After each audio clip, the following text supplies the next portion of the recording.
Bom dia, gente. Boa tarde, boa noite.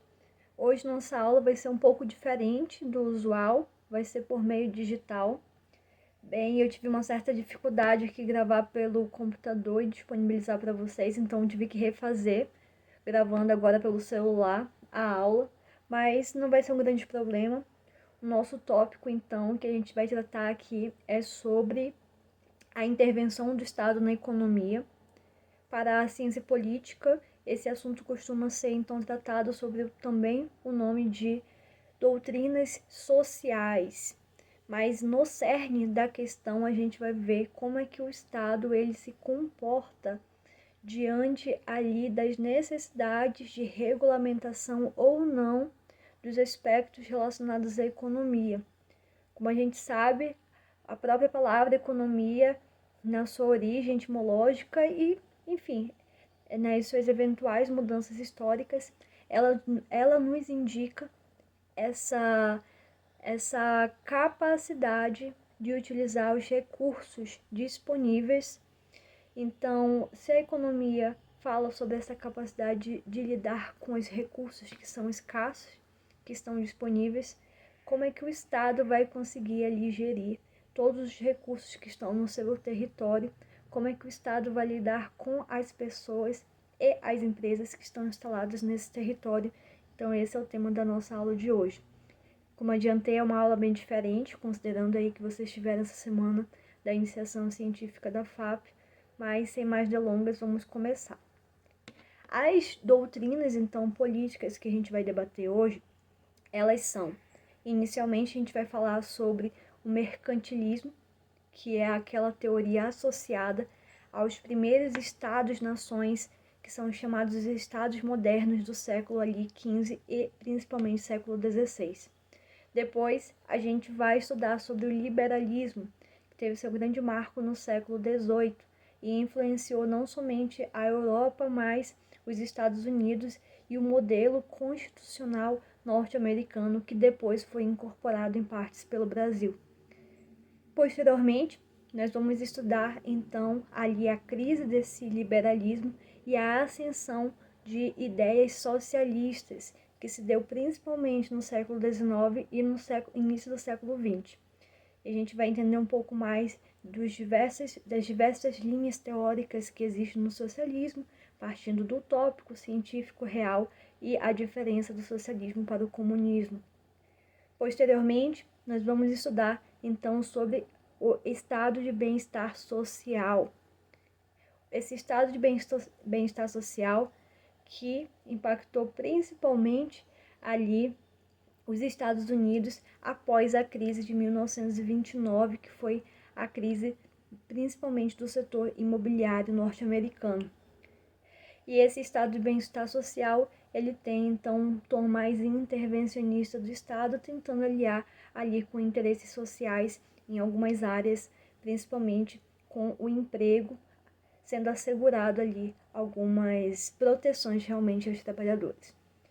Posteriormente a esse assunto, nós vamos ainda hoje estudar sobre o neoliberalismo, que é essa forma de atuação do Estado na economia, mas muito mais o Estado não somente como sendo um Estado mínimo.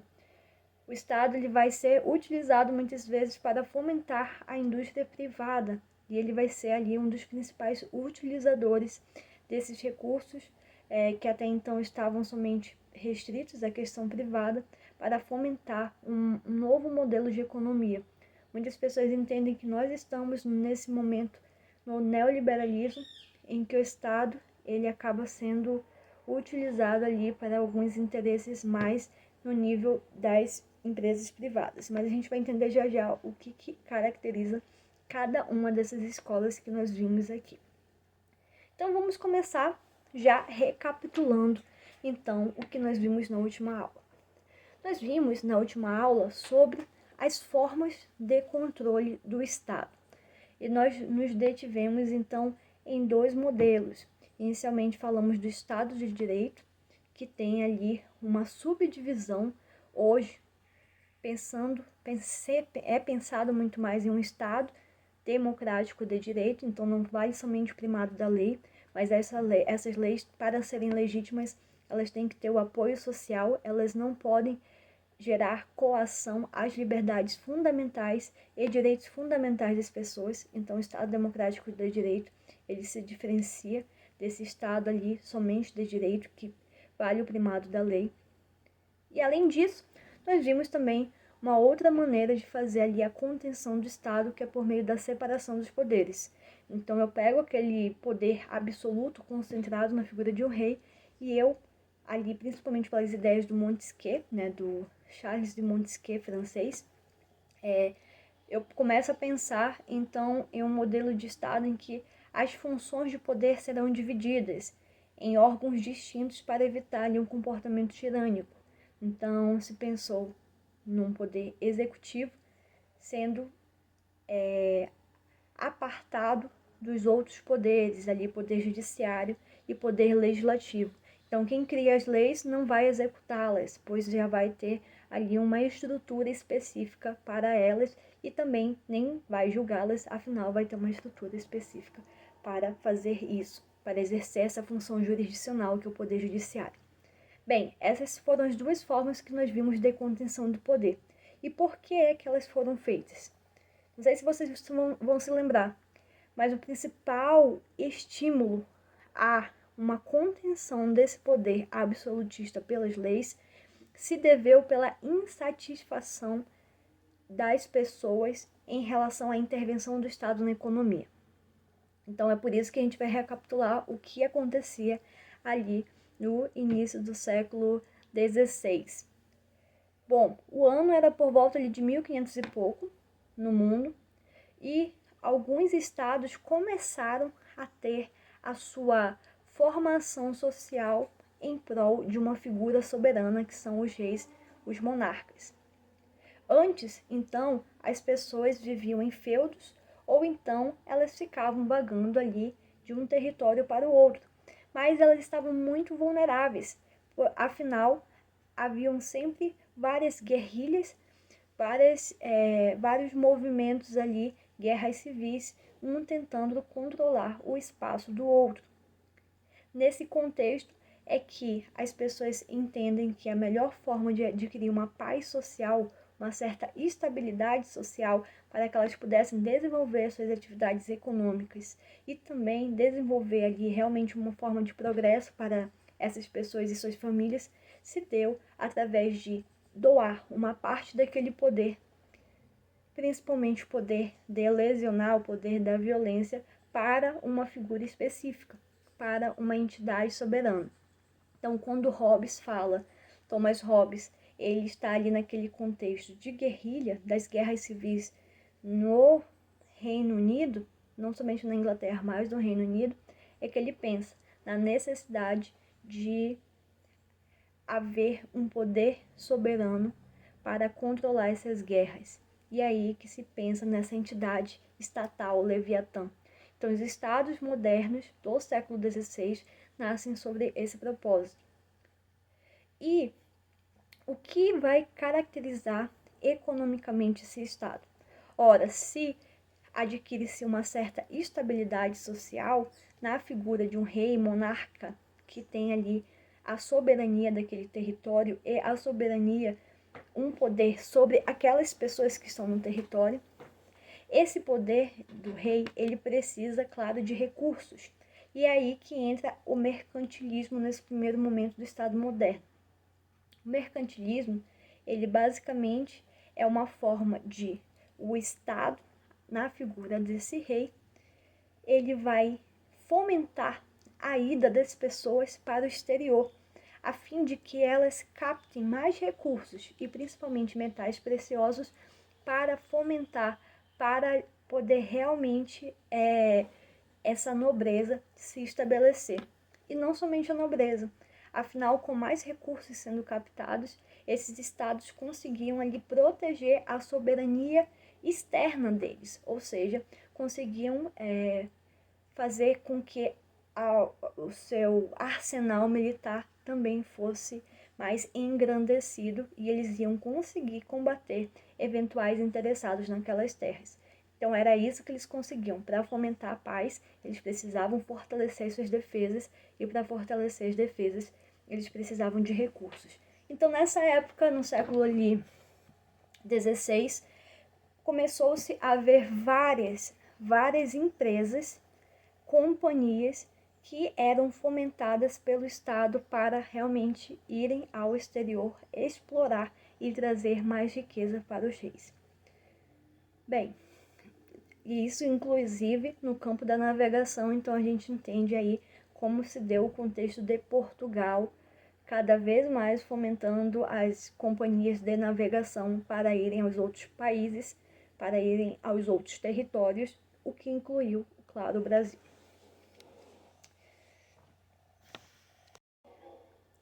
Mas essa intervenção do Estado ali, inicialmente, que fomentava essas companhias, acabou cada vez mais interferindo nos interesses econômicos daqueles burgueses, né? Daquelas pessoas ali que tinham essa concentração de riqueza advinda da exploração dos metais preciosos.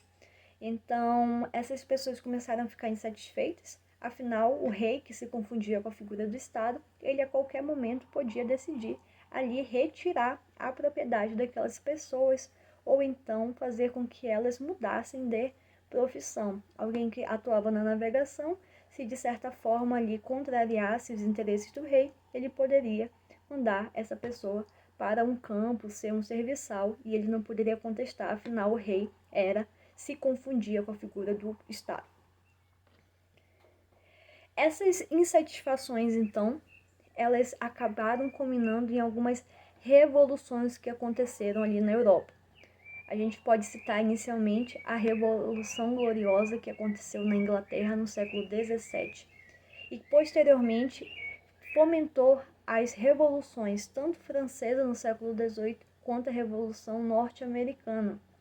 Então, o que influenciou essas revoluções? Ora, a necessidade de que esse rei, que essa figura absolutista, ela fosse ali, tivesse limites esses constitucionais. Então, se nós formos pensar, o que se estabeleceu na Inglaterra foi uma monarquia constitucional. O que se estabeleceu na França foi um movimento ali, de certa forma, para frear a figura da monarquia e criar um princípio de república. E o que aconteceu nos Estados Unidos foi justamente o estabelecimento de uma constituição, mas uma constituição presidencialista. Então, inicialmente existiam as 13 colônias e a gente vai ver que existe toda uma forma muito específica do federalismo, como é que se deu o federalismo ali norte-americano. De qualquer forma, nesses 3 lugares e em diversos outros, começaram a haver ali revoluções para tentar limitar o poder absolutista. E essas revoluções, elas têm ali uma base filosófica muito apoiada no trabalho do John Locke. John Locke era um inglês e ele estabeleceu no seu tratado sobre as leis um aspecto essencial para o liberalismo, que é o seguinte: não cabe ao Estado o reconhecimento de direitos. Muitos direitos, eles antevêm a figura do Estado. São chamados os direitos jusnaturais. Quais são eles, segundo John Locke? Inicialmente, a vida, a liberdade e a propriedade. A vida, a liberdade e a propriedade, eles não poderiam ser ali então dados e muito menos tomados pelo Estado. Afinal, são direitos que acompanham a pessoa ao longo da sua existência, acompanham cada uma dessas pessoas. Então, isso foi essencial ali para estabelecer a necessidade e a diferença entre propriedade privada e o que era um bem público. O Estado, então, ele só poderia intervir no que fosse bem público. Tudo aquilo que fosse propriedade privada, que já fosse adquirido por alguém demarcado e estabelecido por alguém, não poderia ser tomado. E eu não digo propriedade privada somente uma terra ou uma empresa, uma fábrica. John Locke entendia que a propriedade privada começava com o próprio corpo. O Estado não podia intervir nesses direitos individuais, principalmente de ir e vir, não podia ali atuar com posturas degradantes, também de pena, sem ter alguma razão para isso. Bem, esse foi o pensamento de John Locke e ele foi a base filosófica do liberalismo. Mas o liberalismo, como a gente está estudando o papel do Estado e a intervenção na economia, ele também teve um pensador muito importante acerca desse pensamento econômico, que foi Adam Smith ou Adam Smith. Adam Smith, ele escreveu em 1776, estou aqui com o livro, A Riqueza das Nações. Nesse livro, ele vai dizer o seguinte: cada homem é o melhor juiz de seus interesses e deve ter a liberdade de promovê-los segundo sua livre vontade. Ou seja, Adam Smith afirmava que existia então essa harmonia espontânea ali dos interesses dos homens. Então, não cabia ao Estado interferir nas relações sociais privadas. E ele entendia que uma relação social privada era fundamentalmente econômica. Afinal, o ser humano precisava ali se alimentar, precisava trabalhar para buscar esse alimento, para construir sua casa. Então, ele vai entender que tudo isso, essas relações, os seres humanos já conseguiam fazer. Eles precisavam sobreviver, então eles iam fazer. Não era o Estado que ia influenciar esse comportamento natural dos seres humanos. E Adam Smith, ele é responsável por, então, trazer um conceito que é muito replicado até hoje, que é o da mão invisível do Estado. E o que significa essa mão invisível?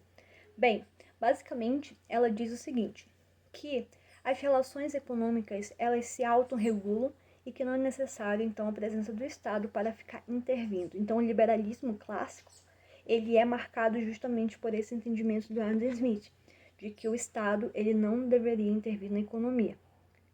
E quais leis ali iam mover esse estado econômico mínimo? Bem, as leis do mercado. Então, se eventualmente um determinado produto ele estava disponível para as massas, esse produto ele ia ficar mais barato. Se ele é mais barato, quem estava produzindo não ia muitas vezes vislumbrar ali um interesse em continuar e ia migrar de área. Com menos pessoas produzindo aquele produto, ele ficaria menos acessível e seu valor, então, aumentaria. A isso nós chamamos ali de lei de oferta e demanda, e o Adam Smith, então, acreditava realmente que o Estado conseguiria se regular por suas próprias leis. Outro ponto do Adam Smith, que também é relacionado ao liberalismo clássico, é o fato de que o Estado não poderia ter o monopólio dos serviços públicos. Ele considerava que o ideal é que as entidades privadas ficassem responsáveis pelos serviços sociais prestados às pessoas e que isso estimularia a concorrência. Então, o segundo ponto aqui do Adam Smith é que ele era favorável à livre concorrência. Para ele, quanto mais pessoas concorrentes, ou seja, quanto mais não existisse ali a figura do Estado, mais cada pessoa ia buscar melhorar, ia buscar promover ali de forma mais eficiente os serviços ou produtos prestados para as pessoas. Então, quem ia regular a prestação do serviço era quem estava consumindo eles. Então, percebam que esses são os dois tópicos ali do Adam Smith que se mostraram essenciais para o liberalismo clássico. Então, quando nós falamos de economia liberal, a gente está falando de um Estado mínimo, de livre concorrência, mercado regulado por essa mão invisível e há uma limitação do Estado. Essa limitação do Estado no liberalismo não vai se dar, claro, somente no aspecto econômico, vai se dar também ali uma limitação nas liberdades individuais dessas pessoas, mas entendo que o liberalismo ele tem sim esse foco mais econômico, mas também pode ir para o liberalismo mais social. Não à toa, só para concluir sobre o liberalismo, muitos autores fazem uma diferenciação. Dizem que existe o liberalismo econômico, o liberalismo político e o liberalismo social. O que é o liberalismo econômico? Ora, é aquela velha máxima de ser liberal na economia. Então, o Estado ele não deve intervir nas relações sociais para justamente fomentar que esses serviços sejam prestados pelos agentes privados. O liberalismo político, por sua vez, é aquele voltado para preservar os direitos políticos das pessoas, e principalmente os direitos fundamentais. Então, quando a gente pensa de direito à vida, direito à liberdade, direito à propriedade, naquelas máximas mais de John Locke, a gente está pensando justamente nesse liberalismo político, de restringir o poder do Estado em relação à esfera da vida das pessoas, a esfera da vida social e não necessariamente na esfera econômica. Por fim, existe o chamado liberalismo, então, social. O liberalismo social, ele vai falar que não cabe ao Estado intervir em aspectos um pouco mais moralizantes na vida das pessoas. Então, o liberalismo social, ele fala que o Estado não tem que intervir ali realmente em aspectos como casamento, consumo eventual ali de algum produto, como drogas e tudo mais. No liberalismo social, ele dá esse enfoque de que as pessoas são livres para fazerem suas escolhas, inclusive aquelas que podem eventualmente ali entrar em conflito com uma questão moral ou religiosa. Então percebam que há os 3 tipos de liberalismo que podem ou não estarem em conjunto numa prática real. Bem, então isso foi o nosso ponto sobre liberalismo. Agora a gente vai começar então a falar um pouco da crise desse liberalismo e adentrar alguns aspectos de como é que esse liberalismo, essa crise foi resolvida em algumas escolas, inicialmente pelo socialismo e posteriormente pelo estado de bem-estar social.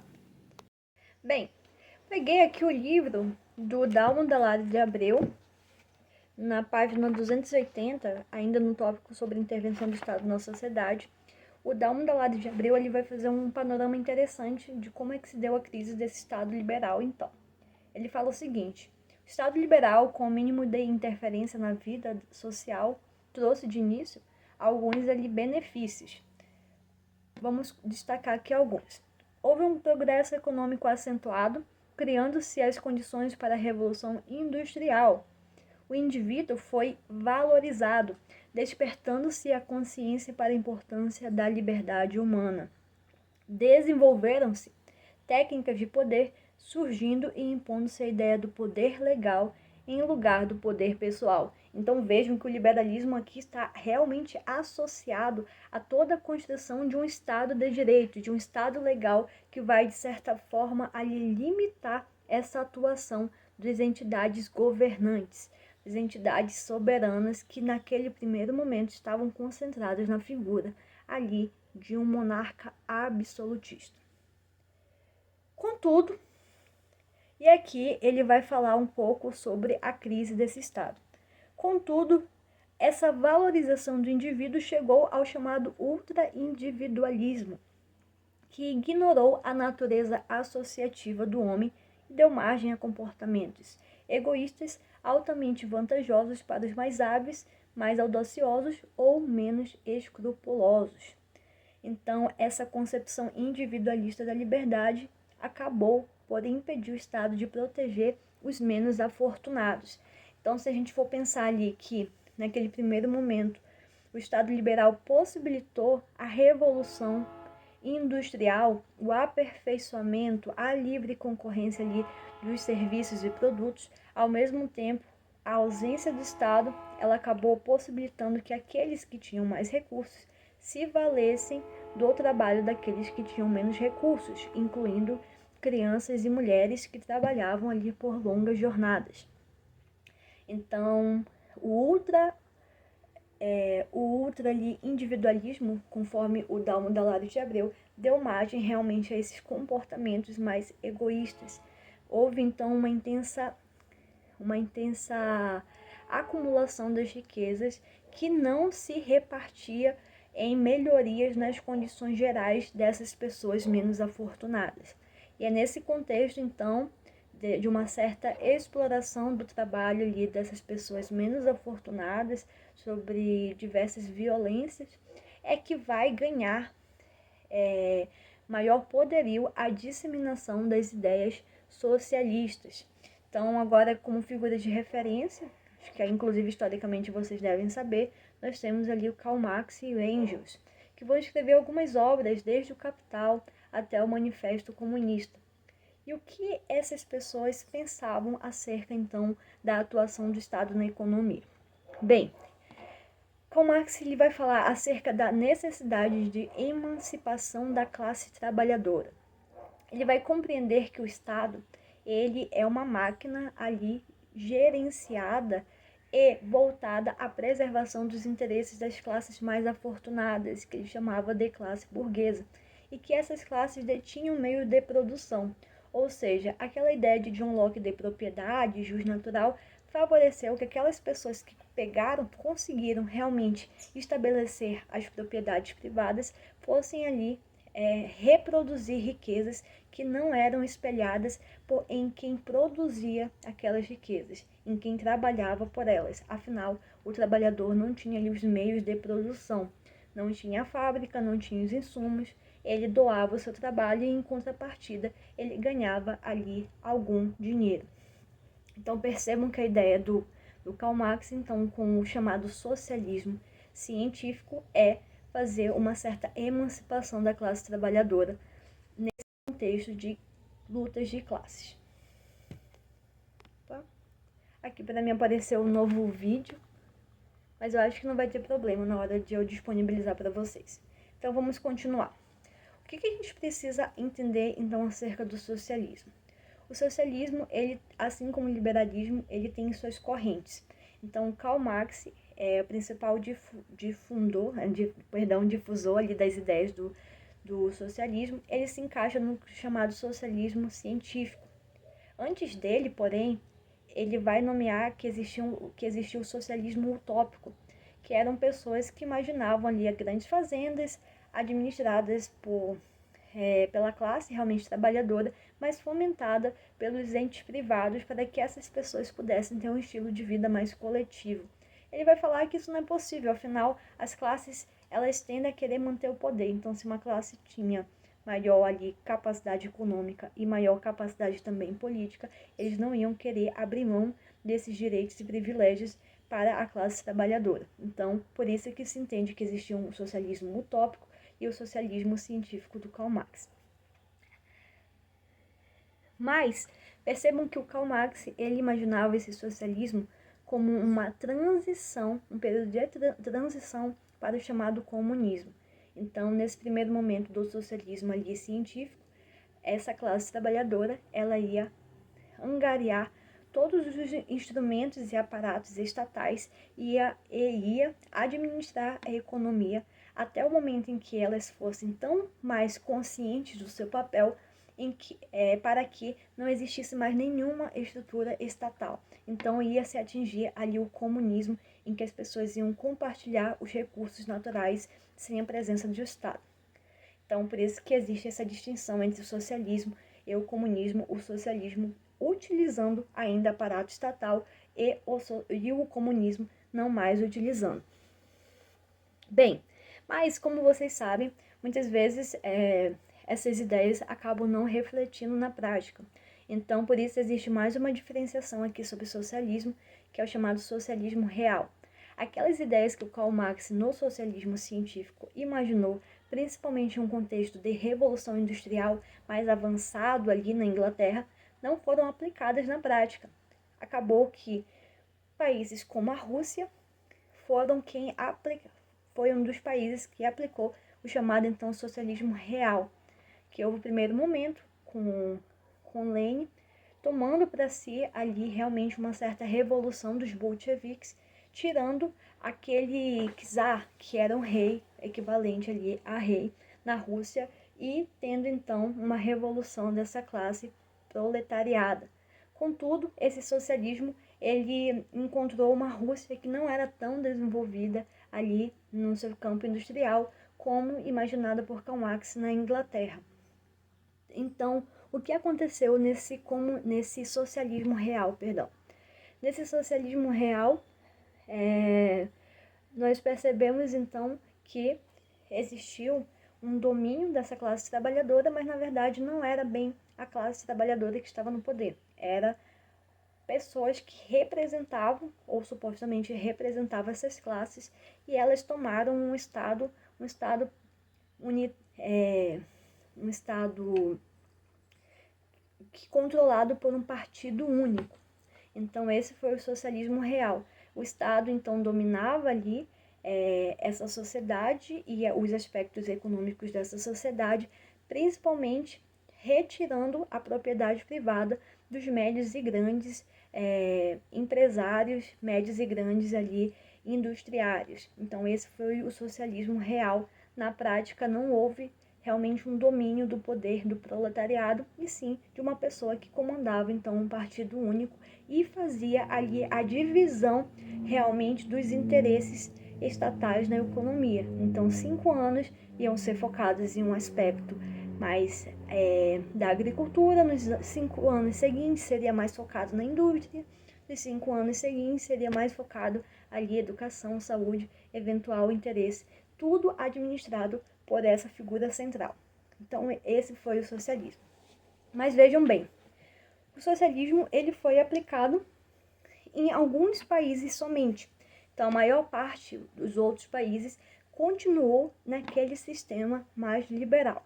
Então, por isso é que nós precisamos entender esse contexto do aspecto social enquanto teoria, do socialismo enquanto teoria, mas a gente precisa entender que houveram outras linhas de pensamento para lidar com a crise do liberalismo. E é aí que a gente vai se transportar. Então, a gente vai sair desse momento da Europa, principalmente ali da Rússia, e vai olhar para os Estados Unidos do início do século XX, que começou ali a ter o seu próprio momento de tensão do liberalismo. Bom, em 1929, não sei se era de conhecimento de todos, mas os Estados Unidos passou por uma grande crise que culminou ali na quebra da Bolsa de Nova York. Então, nesse momento, o mercado imobiliário estava em crise e havia um grande número de pessoas desempregadas. Então, como é que aquele Estado que teoricamente conseguia se autorregular, ele não pode lidar com um número maciço, grande de pessoas que estavam ali sem emprego? Para explicar um pouco de como é que se deu essa crise e possibilidade de superação dela, a gente precisa entender, então, sobre o que foi o estado de bem-estar social que teve como grande promotor a figura do economista John Maynard Keynes. Keynes, então, ele vai escrever um livro que foi sobre a teoria geral do emprego, do juro e da moeda. E o Keynes ele vai falar que é necessário que o Estado intervenha sim na economia, principalmente pelo fato de que o liberalismo não consegue explicar o excesso de produção em algumas áreas, o fato de que não vai existir mercado para algumas atividades econômicas, e isso vai acabar gerando um grande número de desempregados. E essas pessoas desempregadas não vão conseguir ali consumir, e essa falta de consumo vai gerar um efeito em cadeia das pessoas produzindo menos, mais pessoas ficando desempregadas, e aí há um grande caos social instaurado ali pela essa falta de regulamentação estatal. Então, a proposição do Keynes vai ser o seguinte: é necessário que o Estado intervenha, é necessário que o Estado, então, abaixe ali a taxa de juros, promova várias obras, então, sociais, porque essas obras vão incentivar ali que as pessoas possuam mais empregos, ainda que sejam empregos em favor dessa entidade pública, e a corrente, então, econômica volte a prosperar. Então, esse foi o pensamento do Keynes. E, além disso, além do Estado ali fomentando o emprego da população, fazendo obras, o Estado também ele deveria intervir em áreas que até então eram somente reservadas à iniciativa privada. Então, todo esse que nós concebemos como estado de bem-estar social, do Estado atuando ali em algumas linhas nos serviços públicos, aéreos, correios, fazendo realmente esse controle dessas atividades que teoricamente seriam somente das empresas privadas, vem muito desse pensamento de bem-estar social. Afinal, o Estado realmente precisava controlar todos aqueles momentos mais tensos que a economia liberal não conseguia resolver e acabava afetando a vida da população. Percebam que nessa linha do estado de bem-estar social, o Estado ele não vai controlar e não vai retirar os meios de produção ali dessas pessoas responsáveis pelas indústrias, seja elas média ou grande porte, como é a intenção ali no socialismo científico. Não. O que acontece nesse keynesianismo, ou estado de bem-estar social, é o Estado, então, atuando ali para suplementar a atuação privada. Então, o Estado ele vai voltar a interferir, mas vai interferir ali para que as pessoas tenham um emprego, tenham um estilo de vida ali minimamente aceitável e digno. E esse modelo ele foi utilizado, então, nos Estados Unidos para tentar controlar os efeitos daquela quebra que aconteceu em 1920 e foi adotado por alguns governantes, sendo mais famoso ali o Franklin Roosevelt. Bem, depois disso, vocês vão perceber que alguns pontos ainda ficaram soltos acerca dessa questão do estado de bem-estar social. E o principal ponto ali que as pessoas criticam é o fato de que, se o Estado está fomentando, ele está gastando, ou seja, ele está cada vez mais se agigantando, cobrando mais impostos para poder atuar cada vez mais ali na vida social. Isso tem um custo. E os custos que se viram foram principalmente ali visualizados na década de 70, de 1970, dada a grande inflação e estagnação da economia. Então, o Estado ele buscou cada vez mais recursos para aplicar e tentar conter ali os problemas da economia, mas esse Estado, então, acabou gerando um contexto também de crise que se deu ali com as altas inflações que acometeram não só os Estados Unidos, mas vários outros estados, e também em 1970 teve a crise do petróleo. Então, o mundo todo estava num contexto mais complicado. A dívida econômica dos estados já tinha se agigantado. Começou-se nos anos 70 a pensar em mecanismos internacionais para controlar a economia de estados que ainda não conseguiam gerir por si só realmente a máquina pública, seu tesouro. Então a gente tem ali uma atividade mais estimulada e forte de alguns órgãos como o FMI, Banco Mundial e outras instituições com esse intuito realmente de fazer com que esses estados que não consigam controlar a própria economia, eles contivessem um pouco mais os investimentos e conseguissem ali controlar a inflação. Nesse contexto dos anos, então, 1970, entra em discussão justamente a teoria política econômica do neoliberalismo. O neoliberalismo ele tem como pessoas, figuras, pensadores de referência, ali o Hayek e o Friedman, que eles são pensadores dessa linha um pouco mais austríaca, que depois foi adotada pela chamada Escola de Chicago, que eram pensadores mais libertários. Eles tentavam reaver ali conceitos do liberalismo clássico e aplicar naquele contexto dos anos 70 e 80. E o principal ponto na primeira fase, então, do neoliberalismo é que o Estado tinha que novamente ser independente da esfera privada das pessoas. Então, era necessário que o Estado se afastasse para que as relações ali econômicas prosperassem. Mas por que se entende que eles não eram liberais clássicos e sim neoliberais? Porque eles pensavam o seguinte, o Estado, então, ele tinha que sair de cena, mas não totalmente. Cabia ao Estado ali fazer algumas funções realmente para esse mercado prosperar. Na segunda fase do neoliberalismo, nós vemos cada vez mais o entrelaçamento dos interesses privados com o Estado. Vejam, o Estado talvez é o principal demandante ali de políticas públicas. Então, para fazer uma obra, o Estado ele vai contratar muitas vezes uma empresa para fazer essa obra. Afinal, imaginemos que o Estado já tem uma série de questões, uma série de atribuições, e se ele for parar para fazer, fiscalizar realmente e operar cada uma das obras necessárias nas políticas públicas, ele ficaria extremamente sobrecarregado. É por isso que o Estado vai cada vez mais se alinhar com a iniciativa privada para fazer essas atividades. E o neoliberalismo vê ali uma oportunidade. Ele vê o Estado, então, como um grande consumidor. Se o Estado é consumidor, os interesses desse Estado têm que cada vez mais ser voltados, então, para a iniciativa privada. Hoje se entende, então, que esse contexto neoliberal, ele não vai desprezar, ele não vai querer o Estado mínimo. Na verdade, ele vai querer ali que o Estado incentive cada vez mais a iniciativa privada e também a acumulação de riquezas para a população. Então, percebam que há um certo tensionamento em muitos locais e muitos países.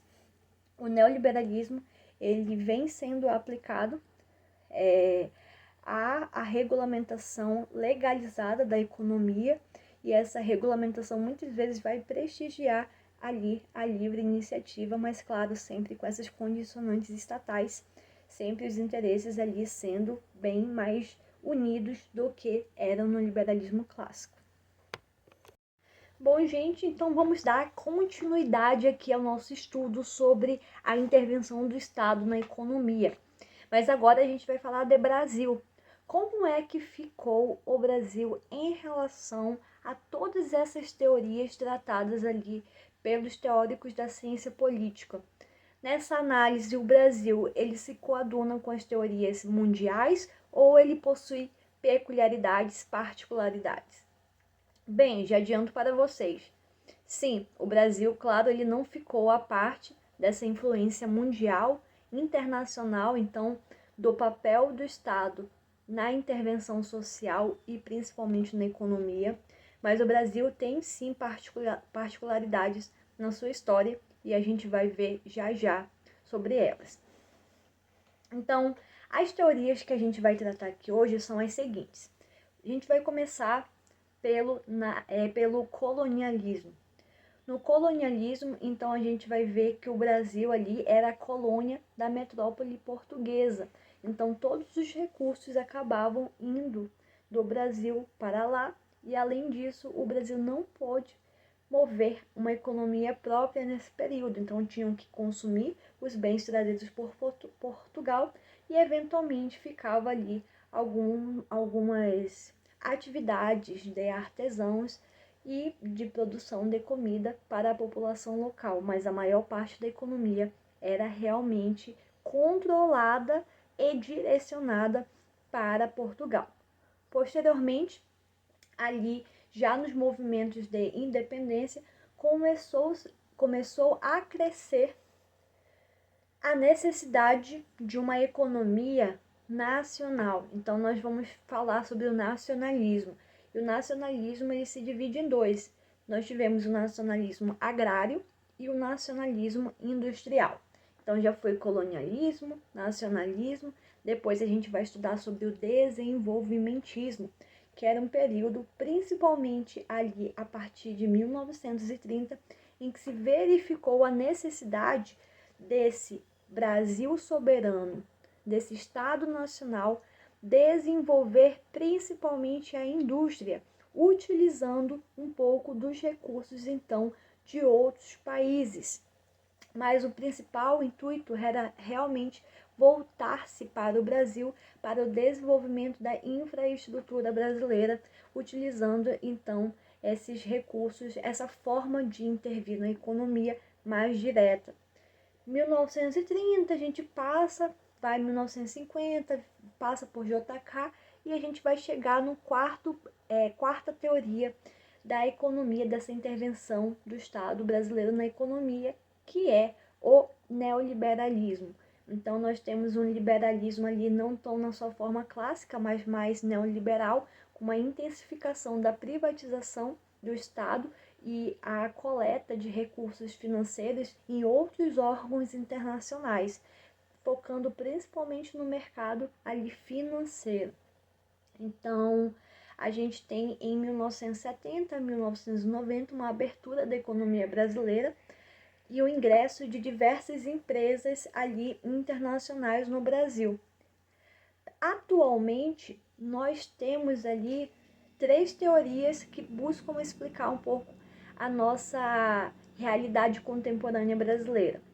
Inicialmente, a gente vê bastante, então, a aplicação do neoliberalismo, que veio dos anos 70, 90, que perdura até hoje em diversas práticas, mas nós podemos dizer que com a Constituição de 1988, inaugurou-se um período de um estado de bem-estar social, desse estado mais preocupado também em intervir, em praticar políticas públicas voltadas em setores que antes eram somente privados, com foco ali na saúde, na educação. Então, buscou-se ali fazer um certo equilíbrio entre a dinâmica financeira global e a necessidade de ampliar realmente a economia brasileira, fomentando pontos específicos da nossa economia com a redução, voltados ali à redução da desigualdade social.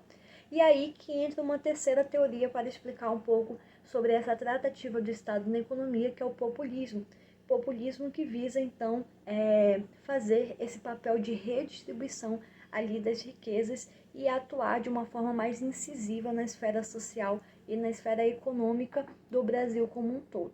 Bem, então a gente vai ver hoje sobre o colonialismo, nacionalismo, desenvolvimentismo, vamos falar sobre neoliberalismo, estado de bem-estar social e populismo nesse bloco. Então vamos lá, vamos começar então com o colonialismo. Bem, como vocês sabem, o Brasil era uma colônia de Portugal, ok? E enquanto colônia, o Brasil ele tinha então que destinar a maior parte de suas riquezas, e eu não falo somente do quinto ali do ouro, mas boa parte das riquezas brasileiras, então tudo que era produzido também de itens alimentícios, já ali o início, o princípio dos commodities, tinham que ser destinados a Portugal, tinham que ser destinados ali à manutenção da riqueza desse Estado-nação português. Então, Portugal do século XVI, do século XVII, ele vai se valer da riqueza que vinha de suas colônias para manter aquele Estado absolutista monárquico que existia e manter principalmente os seus territórios, a defesa dos territórios, essa manutenção realmente do Estado português, que nós vimos quando falamos de mercantilismo, absolutismo, ela tem ali seus impactos diretos na economia brasileira. Afinal, a economia brasileira não era autogovernada. Todos os ditames, todas as regras de Portugal acabavam ali afetando realmente a economia brasileira, que não era independente. Então, vamos colocar aqui, pontuar o que o colonialismo ele ficou conhecido. O colonialismo ele ficou conhecido por 3 características. Primeiro, controle econômico da economia, então toda pela metrópole, a extração dos recursos naturais intensificada e, terceiro grande item, monopólio comercial. O Brasil não podia fazer ali comércio com outros países, somente com Portugal. Então, restava ao Brasil comprar os bens que ali eram tratados em Portugal e, eventualmente, existia pequenos focos de uma economia nacional, mas era muito arcaica, muito primária, focada em artesanato, em produzir itens ali cultivados no local para consumo próprio. Não era pensado numa economia de Estado, afinal a gente estava ali submetido às ordens dessa metrópole portuguesa. Mas, com a vinda da família real em 1808 e também com a independência do Brasil em 1822, a gente sabe ali que a independência do Brasil ela se deu num contexto de manutenção, então, da figura, de uma figura portuguesa ainda no poder, por mais que o Brasil fosse independente. E isso deixava as pessoas cada vez mais insatisfeitas. Se a gente for pensar o que estava acontecendo no século XVIII pelo mundo, eram os ideais liberais, os ideais iluministas que estavam em voga. Então, nós tivemos a Revolução Francesa, a Revolução Americana, e aqui no Brasil a gente ainda estava submetido à coroa, por mais que fôssemos ali independentes.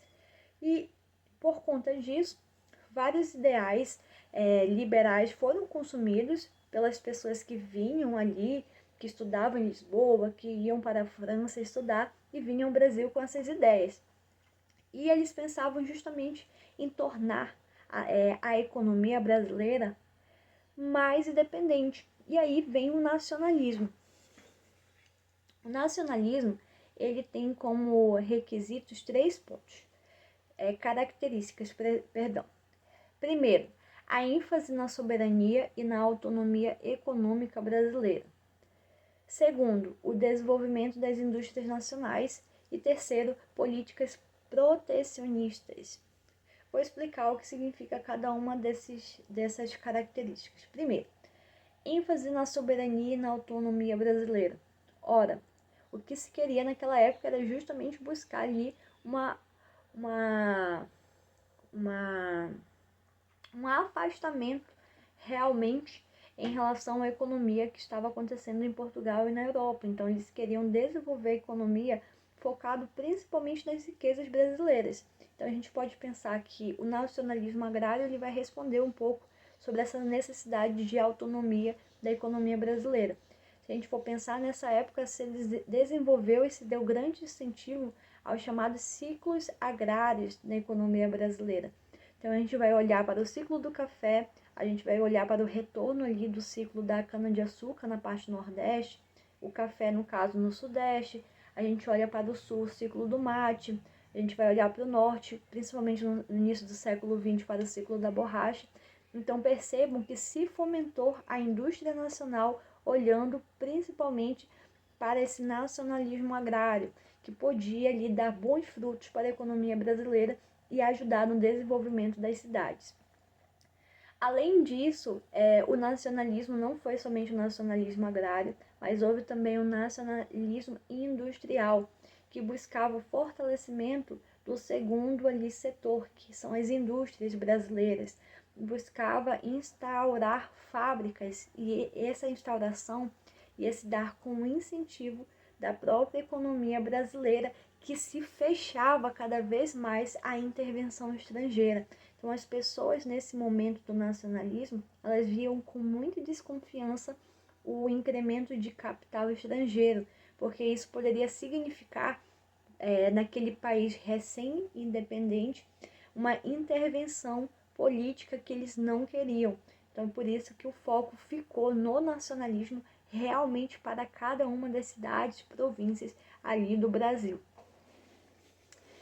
Contudo, com a proclamação da República, a gente percebe que o Brasil, nesse período entre a proclamação da República até 1925, 1930, com a entrada ali do Getúlio, o país ele se volta para uma certa política mais patrimonialista, como alguns autores colocam. O que é esse Estado patrimonialista?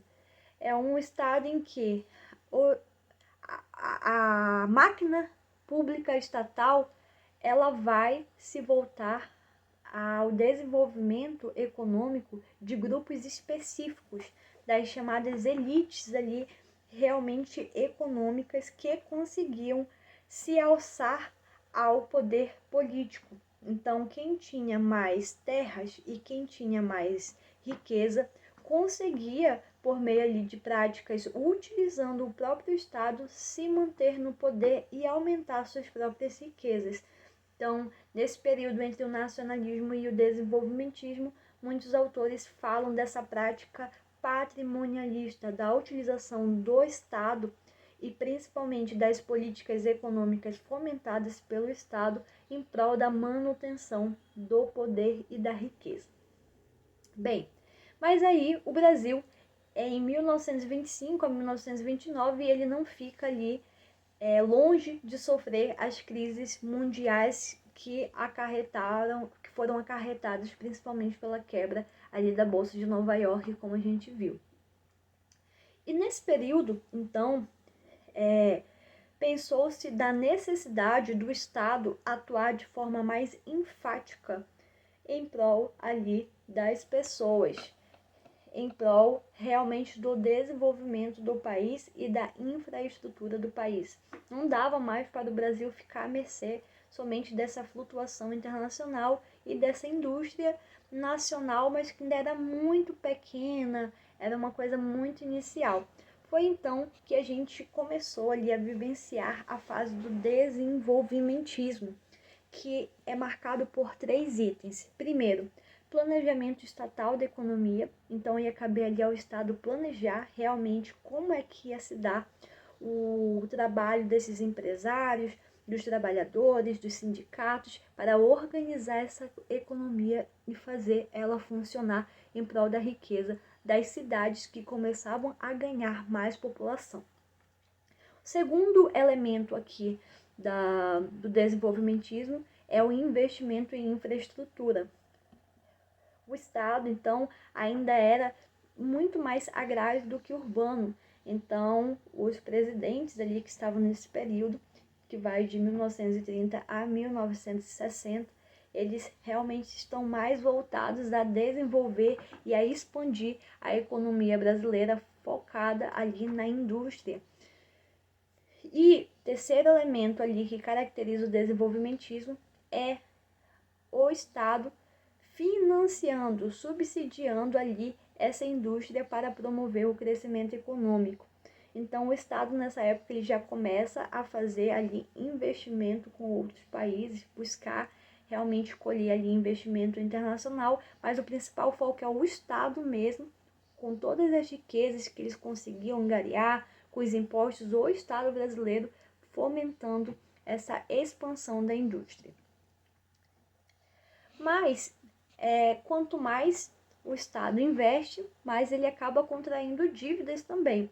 A gente viu isso quando a gente estudou um pouco do estado de bem-estar social, ali dos Estados Unidos, que foi marcado pela crise da estagnação econômica e da inflação, e o Estado brasileiro vivenciou isso, vivenciou vários momentos de grande ali, desregulação da economia, com altos índices inflacionários. Então, foi por isso que, a partir dos anos 70, com a crise mundial do petróleo, com essa estagnação que acometia outros países de referência, como os Estados Unidos, o Estado brasileiro, ele aí já num período militar, ele começa a pensar na necessidade de privatizar esse Estado que se viu necessário naquele momento de industrialização. Então, aconteceu entre os anos 70 e 90 uma série de privatizações e aberturas do Brasil, aqui do Estado brasileiro, ao capital internacional. Então, a gente tem a inserção de diversas empresas e, ao mesmo tempo, nós temos uma certa chamada de precarização das relações trabalhistas. Então, a gente tinha um Estado ali um pouco mais voltado a assegurar o emprego daquelas pessoas, mas depois, por uma questão ali de reajuste econômico, viu-se a necessidade de promover outras formas de vínculo trabalhista e não somente aquele emprego formal ali entre os anos 70 e 90. Então, é marcado, então, o Brasil nesse período pelo chamado neoliberalismo. Mas vejam, com o neoliberalismo brasileiro, resolveu-se em parte ali um pouco dessa dificuldade realmente de desenvolvimento brasileiro, principalmente na indústria e na tecnologia. Então, o Brasil ainda estava atrasado em relação a outros países no desenvolvimento tecnológico. Então, tinha uma indústria, aquela indústria pesada, mas essa indústria, ela a todo momento tinha que buscar em outros mercados, norte-americano, japonês, mercado asiático no geral, tecnologia, porque eles não conseguiam se manter. E aí a gente tem nesse período, anos 90, essa abertura. Mas veja, isso ajudou a resolver a parte realmente da prestação de alguns serviços, mas não resolvia um ponto fulcral na história brasileira econômica, que é justamente a diferenciação ali financeira e econômica das pessoas. Então, esse período ali dos anos 70, 90, ele possibilitou uma grande acumulação de riquezas para grupos específicos, mas ele não ajudava a distribuir essa economia entre as pessoas. Então pensou-se inicialmente em vamos fazer esse bolo crescer para depois compartilhar, mas esse momento de compartilhar o bolo da riqueza, muitos falam que sequer chegou a acontecer. Bem, então depois do neoliberalismo, a gente entra aqui já no final do século XX, no início do século XXI, para o estado atual da economia brasileira. Muitas pessoas vão falar o seguinte: a partir da Constituição de 1988 e do fomento ali à implementação do que estava escrito na lei, que começou realmente a acontecer já nesse finalzinho do século XX, pensou-se então que o Estado brasileiro, ele não deveria mais ficar à margem das questões ali, das dificuldades sociais e da exclusão social e da exclusão econômica da maior parte dos brasileiros. Então era necessário novamente resgatar esse Estado mais intervencionista para possibilitar esse compartilhamento ali das riquezas entre a população. E aí que existe duas linhas, então, de pensar o Estado brasileiro intervindo na economia atual. Uma primeira linha pontua que nós estamos vivenciando, então, esse populismo. O que é o populismo econômico? O populismo econômico ele é marcado novamente por três características. Primeiro, redistribuição da renda. Então, o Estado vai estar ali promovendo políticas públicas para redistribuir a renda e possibilitar, então, que essa economia ela aconteça com maior número de consumidores possíveis, evitando assim uma estagnação econômica pelo fato de que a maior parte das pessoas ficariam ali sem acesso a diversos bens e produtos. Segunda característica do populismo é o controle de preços. Então, muitas vezes ali os preços eles eram controlados por diversas agências para que eles não extrapolassem uma taxa ali limite e ficassem novamente inacessíveis para a maior parte da população.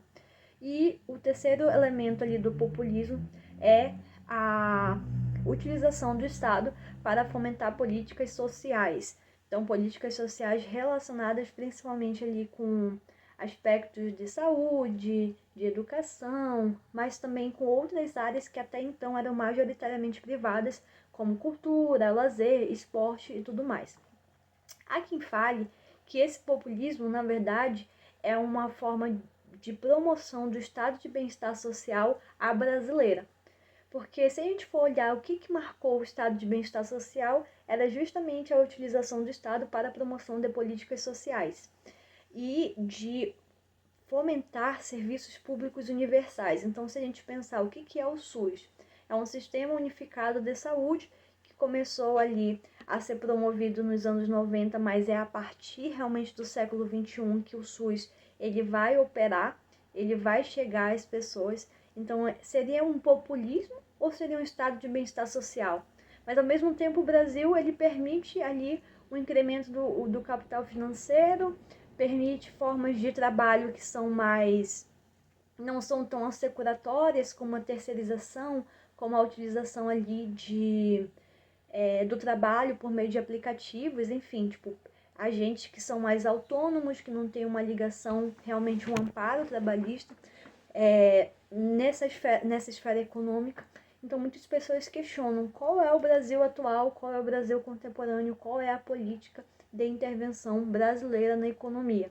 Ela é mais neoliberal, ela é populista, para angariar também votos, ou ela é um estado de bem-estar social com esse foco realmente na utilização da economia em prol ali dessa coletividade. Então, há ainda essa discussão, mas por hora, então eu espero que vocês tenham compreendido ali essas diversas teorias que são feitas, que são estudadas para explicar a intervenção do Estado brasileiro na economia. Então é isso, gente. Bom dia a todos.